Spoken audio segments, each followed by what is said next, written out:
Updated November 10, 2017. 152,513. Painter, author, and television personality Jack Absalom has played many roles over his life, but his proudest moment was saving a family from almost certain demise in the middle of the outback.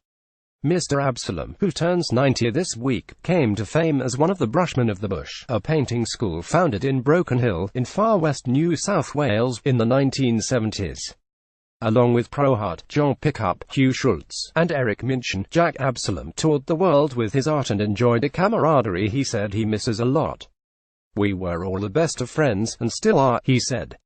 "We all had different jobs. Eric was an accountant, so he kept all the business. John was an ABC announcer, so he was the talker of the group, and I shifted to paintings all over the world.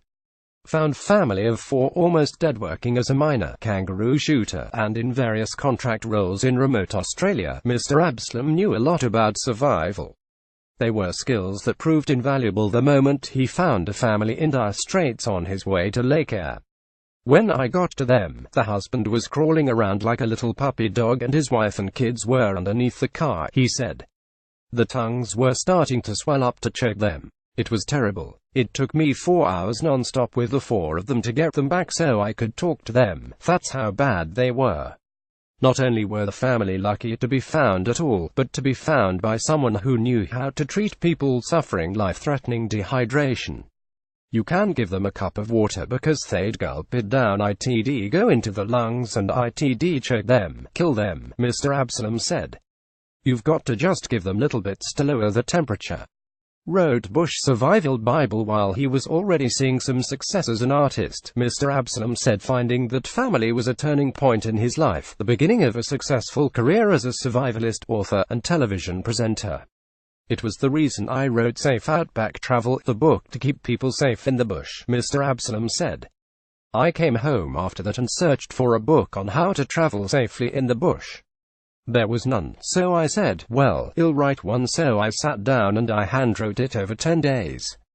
It came out in 1983 and sold hundreds of thousands of copies. For 40 years, it became the Bible of the bush. Top survival tip." While he read many books and made many programs about survival in harsh conditions, Mr. Absalom said there was only one real skill needed: common sense. "Most people don't think I've seen people do some stupid things," he said. "A lot of what I call complete bloody idiots say to the wife, 'Oh look, you'll just cut across those sand hills.'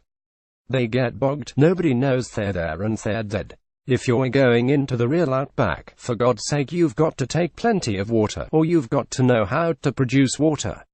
Mr. Absalom said he was pleased to have empowered people to get out and enjoy the outback. "All those people out there that weren't game to go to the bush are all of a sudden happy to do it," he said. "People are everywhere, the roads are clogged with them, and they're all blaming me."